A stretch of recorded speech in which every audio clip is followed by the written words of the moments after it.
본문의 말씀을 가지고 세례 요한의 질문에 답하시다라는 제목으로 말씀을 나누겠습니다. 오늘 본문은 주님이 오실 길을 예비하며 회개 세례를 외쳤던 요한이 예수님께 질문하는 내용들을 다루고 있습니다. 그리고 질문하는 그 세례 요한의 그 상황은 어떤 상황이었냐면, 이제 이때 당시에 분봉왕이었던 헤롯 대왕이 자신의 형수였던 헤로디아와 결혼하게 되는 그 사건들이 있게 되죠. 그런 불륜을 저지르는 그 사건들을 보면서 그 비판함으로 인해서 결국 이제 세례 요한은 감옥에 갇히게 되는 상황을 경험하게 됩니다. 그 가운데 세례 요한은 예수님께 질문하는 것이죠. 예수님께서 참된 구원자로 오셨는데 예수님께서 언제 하실 일들을 이룰 것이냐라는 질문이었습니다. 이런 질문들은 우리가 실제 삶 속에서 많이 질문해 볼 법한 내용이라 생각합니다. 예수님을 구주로 믿으면서도 실제 삶의 현장에서 우리가 기대한 만큼, 소망한 만큼 실현되지 않을 때에 우리가 그 행하는 일들로 인해서 의심을 품게 되는 일들이 있게 되죠. 오늘 세례 요한도 정말 예수 그리스도 그 메시아를 간절히 기대했던 만큼 이 땅에서 실현될 일들을 많이 기대했던 인물로 보여집니다. 오늘 요한의 던졌던 그 질문 가운데서 예수님께서 어떻게 답하셨고, 그리고 그 답하신 내용들을 우리가 어떻게 기억해야 될 것인지를 살펴보고 말씀을 맺겠습니다. 오늘 예수님의 소문이 본문에서는 온 유대에 퍼지게 되었다고 이야기합니다. 그런데 이때 세례 요한이 자신의 제자들에게 예수님의 행하셨던 갈릴리 사역을 듣고 자신의 두 제자를 통해 예수님이 오실 그가 맞는지 아니면 다른 일을 기다려야 하는지 질문을 던집니다. 우리 다 함께 본문 20절 말씀을 읽겠습니다. 시작. 그들이 예수께 나아가 이르되 세례 요한이 우리를 보내어 당신께 여쭈어 보라고 하기를 오실 그이가 당신이오니까 우리가 다른 일을 기다리오리까 하더이다 하니. 아멘.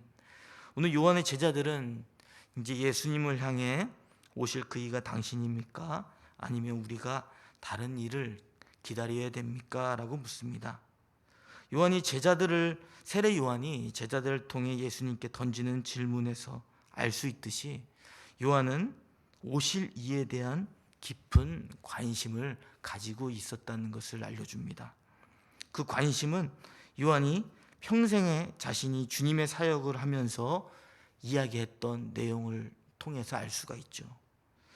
세례 요한은 광야와 요단강에서 회개 세례를 선포하였던 것을 우리는 압니다. 그는 선포할 때에 자신을 메시아로 오해하지 않도록 하기 위해서 오직 오실 그분 메시아에 대한 이야기를 하며 그 메시아는 자신보다 능력이 많은 분이시라고 고백하였습니다. 그리고 자신은 그의 신발끈 풀기도 감당하지 못하겠다라고 하면서 오실 예수님을 예비하며 그 사역들을 준비했던 것을 보게 됩니다. 요한이 오실 그 이가 가리키는 대상을 분명히 알고 있었죠.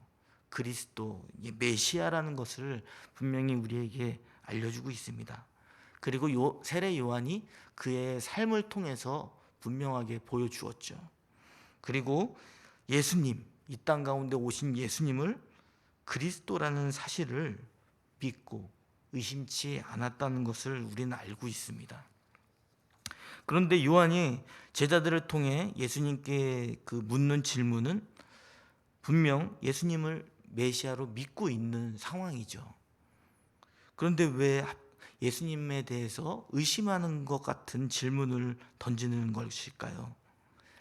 자, 예수님을 이렇게 보며 그분을 오신 메시아라고 세례 요한은 고백했음에도 불구하고 의심의 말투로 표현하는 것을 보게 됩니다.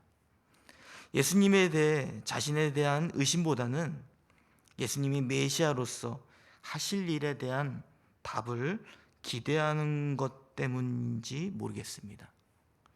예수님이 존재에 대한 의심이라면 그것을 의심이 되는 당사자에게 질문을 던지지는 않겠죠. 다만 의심에 대한 문제는 그분이 이 땅 가운데 오셔서 메시아로서 행하실 일에 대한 의심을 품었을 가능성이 높아 보입니다.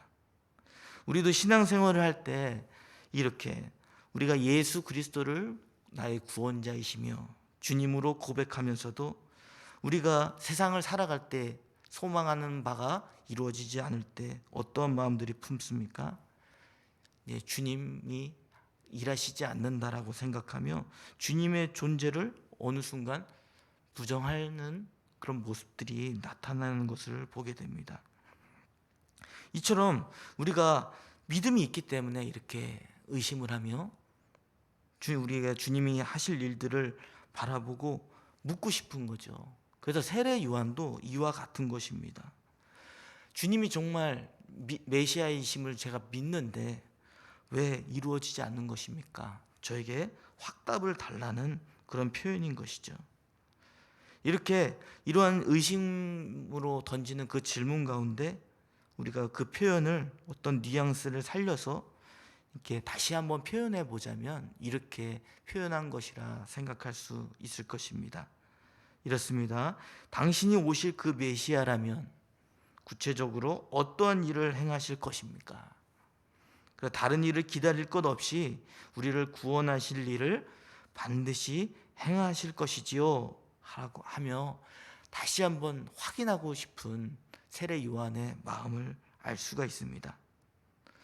그래서 세례 요한은 이런 질문 가운데 예수님이 요한이 이제 보냈던 두 제자들 있죠. 그들에게 답변을 하는 것을 보게 되는데 오늘 본문 21절에서 22절까지 말씀을 다 함께 읽겠습니다. 시작. 마침 그때에 예수께서 질병과 고통과 및 악기 들린 자를 많이 고치시며 또 많은 맹인을 보게 하신지라. 예수께서 대답하여 이르시되 너희가 가서 보고 들은 것을 요한에게 알리되 맹인이 보며 못 걷는 사람이 걸으며 나병 환자가 깨끗하게 받으며 귀 먹은 사람이 들으며 죽은 자가 살아나며 가난한 자에게 복음이 전파된다 하라. 아멘. 예수님은 요한이 보낸 그 두 제자들에게 예수님이 행하신 일들을 직접 보여주는 것을 보게 됩니다. 병자들과 많은 병자들이 있죠. 또 악한 귀신 들린 자들이 있었습니다. 그들을 치료하는 그런 역사들을 보여주시죠.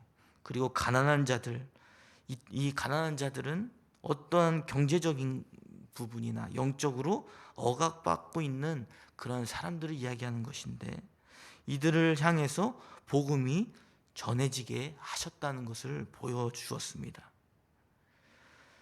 요한이 예수님이 행하신 일들을 직접 보지 못했기 때문에 감옥에 갇힌 상황에서 예수님께서는 간접적으로 요한이 보낸 제자들에게 예수님이 행하시는 일들을 보여주셨다는 것을 보게 됩니다. 이것을 통해서 메시아는 이 땅 가운데 오셨다라는 것을 보여주면서 그 사역은 지금도 계속되고 있다는 것을 요한의 제자들에게 보여주고 있는 것이죠. 참 우리도 이런 주님의 그 사역들을 생각해 볼 때 주님이 일하시지 않는 것처럼 느껴질 때가 있습니다. 우리도 우리의 삶 속에서 볼 수 있지 않습니까? 우리 세상 말로 이런 말이 있잖아요. 사람은 바뀌지 않는다라고 이렇게 얘기하잖아요. 그런데 예수 그리스도의 복음이 들어가면 어떻게 됩니까? 그 사람은 변화가 되게 되죠. 구원받은 하나님의 자녀가 되게 됩니다. 그리고 그의 성품은 어떻게 변하게 되나요? 예수 그리스도의 그 성품을 닮은 사람으로 우리 눈에는 바로 즉각적으로 보이지 않겠지만 그런 변화되는 모습들을 보게 됩니다. 그런데 우리는 우리 눈에 보여지고 또 실현되는 그 모습을 보면서 결정을 할 때가 있죠. 그래서 세상에 나가서 복음을 전하는데 우리들이 갖고 있는 기본적인 불신의 마음들이 있잖아요. 구원받지 못할 것이다. 저 사람은 복음을 전해도 듣지 않을 것이다 라는 그런 불신의 마음이 이미 전제하고 있는 우리의 모습을 보게 됩니다. 그런 불신적인 마음은 어떠한 결과를 초래하게 되나요? 하나님이 일하시지 않을 것이라는 부정적인 결론으로 귀결되게 되죠. 우리는 이렇게 우리가 알지 못하는 사이에 주님의 행하시는 일들을 우리가 제한하고 막는 모습들을 보게 됩니다. 그런데 오늘 예수님께서는 직접 요한의 제자들에게 보여주셨습니다. 그리고 예수님이 하시고자 하는 구원의 사역들을 보여주시면서 예수님이 행하신 일들은 반드시 이루어질 것이라는 것을 우리에게 교훈해 주고 있습니다. 우리가 이러한 믿음을 가져야 할 것 같습니다. 우리가 눈에 보이지 않고 주님이 행하시는 구원의 사역이 더디어지는 것처럼 보일지 몰라도 그 가운데 주님이 지금도 일하신다는 사실들을 저와 여러분이 믿으시기를 바랍니다. 그 믿음을 갖고 세상에 나가서 복음을 전하고 또 복음에 합당한 삶을 살기를 위해서 나아갈 때에 많은 주님의 구원의 역사들이 있게 될 것입니다. 저와 여러분의 삶의 그 자리에서 그런 구원의 역사들을 경험하며 나아가실 수 있는 저와 여러분이 되시기를 바랍니다. 그리고 이런 사역을 한 다음에 24절부터 28절까지 요한의 그 사역에 대한 그런 중요성과 또 요한의 그 사역을 통해서 또 예수님이 사역들이 얼마나 중요했던 것인지를 오늘 본문에서 이야기해 주고 있습니다. 오늘 본문 24절부터 28절까지 말씀을 우리 다 함께 읽겠습니다. 시작. 요한이 보낸 자가 떠난 후에 예수께서 무리에게 요한에 대하여 말씀하시되 너희가 무엇을 보려고 광야에 나갔더냐? 바람에 흔들리는 갈대냐? 그러면 너희가 무엇을 보려고 나갔더냐? 부드러운 옷 입은 사람이냐? 보라, 화려한 옷을 입고 사치하게 지내는 자는 왕궁에 있느니라. 그러면 너희가 무엇을 보려고 나갔더냐? 선지자냐? 옳다. 내가 너희에게 이르노니 선지자보다 더 훌륭한 자니라. 기록된 바 보라, 내가 내 사자를 내 앞에 보내노니 그가 내 앞에서 내 길을 준비하리라 한 것이 이 사람에 대한 말씀이라. 내가 너에게 말하노니 여자가 낳은 자 중에 요한보다 큰 자가 없도다. 그러나 하나님의 나라에서는 극히 작은 자라도 그보다 크니라 하시니라. 아멘. 오늘 요한의 제자들이 물러간 후에 예수님이 가르침이 이어지죠. 그 배경은 요한이 광야에서 요단강에서 회개 세례를 선포할 때 몰려드는 사람들을 지목하여 하는 말씀입니다. 이 상황을 이야기하는 것은 요한에 대한 설명을 하기 위한 것이죠. 우리가 요한을 이렇게 따랐던 이유는 무엇이냐? 참 선지자였기 때문에 그를 바라보며 나아갔다고 이야기하고 있죠. 그리고 그 세례 요한에 대한 평가를 이렇게 하고 있습니다. 아까 읽었었던 28절 말씀을 다시 한번 읽겠습니다. 시작. 내가 너희에게 말하노니 여자가 낳은 자 중에 요한보다 큰 자가 없도다. 그러나 하나님의 나라에서는 극히 작은 자라도 그보다 크니라 하시니라. 아멘. 요한의 그 사역은 굉장히 여자가 낳은 자 중에 요한보다 큰 자라고 표현할 정도로 중대한 사역이었다는 것을, 그 역할을 맡았다는 것을 강조하고 있습니다. 요한의 사역은 우리가 잘 알고 계시다시피 새 시대 예수 그리스도를 통한 구원의 역사를 이루기 위해서 예비하는 사역이었습니다. 예수님을 통해서 이루어질 하나님의 나라를 그 직전에 준비하는 사역을 했었기 때문이죠. 그래서 요한의 사역은 이제 오늘 28절에서 읽은 것처럼 여자가 낳은 자 중에 요한보다 큰 자가 없다라고 표현할 만큼 중대한 인물이었다는 것을 강조하고 있습니다. 근데 그러나라고 표현하면서 28절 하반절에 보면 하나님의 나라에서는 극히 작은 자라도 그보다 크니라라고 이렇게 표현해 주고 있죠.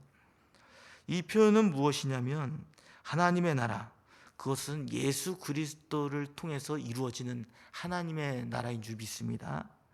하나님의 나라, 예수 그리스도를 믿음으로 그분의 구원의 사역을 경험한 자들은 요한의 그 사역이 크다고 인정할 만큼이나 하나님 나라에서 크다라고 인정받을 것이라는 것을 우리에게 이야기해 주고 있습니다. 그래서 이것을 대비되게 표현해 주고 있는 것이죠. 이 세상에 가장 보잘것없고 가난한 사람처럼 보일지 몰라도 그가 예수 그리스도와 함께 하나님의 나라를 경험한 자라면 그는 하나님의 나라에서 크다라는 것을 강조하고 있는 것입니다. 이 이야기하는 이유는 무엇일까요?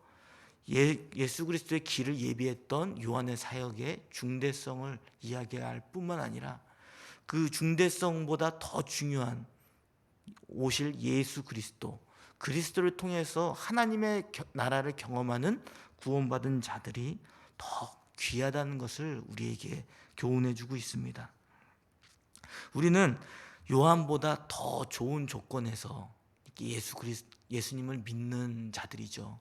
왜냐하면 요한은 예수 그리스도께서 행하신 일들을 직접 목격하면서 하나님의 나라를, 하나님의 통치를 경험하지는 못했습니다. 단지 오늘 감옥에 갇혀 있으면서 요한이 보낸 두 제자들을 통해서 듣게 된 것이죠. 그래서 예수님께서는 이 방식으로 요한의 제자들에게 직접 하나님의 나라가 어떻게 이루어지는지 그 복음의 역사들을 나타내 보여주시면서, 경험해 보여주시면서 하나님의 나라가 임하였다는 것을 우리에게 알려줬습니다. 우리는 예수 그리스도를 복음을 믿음으로 말미암아 그분과 함께하며 그분의 통치 가운데 있음을 믿습니다. 그렇기 때문에 우리는 하나님의 나라를 이미 경험하고 있는 것이죠. 예수 그리스도의 복음을 우리 마음에 품고 또 우리 입은 다른 사람을 향해서 복음을 선포할 때에 하나님의 통치가, 하나님의 나라가 임하였다라고 우리는 선포할 수 있습니다.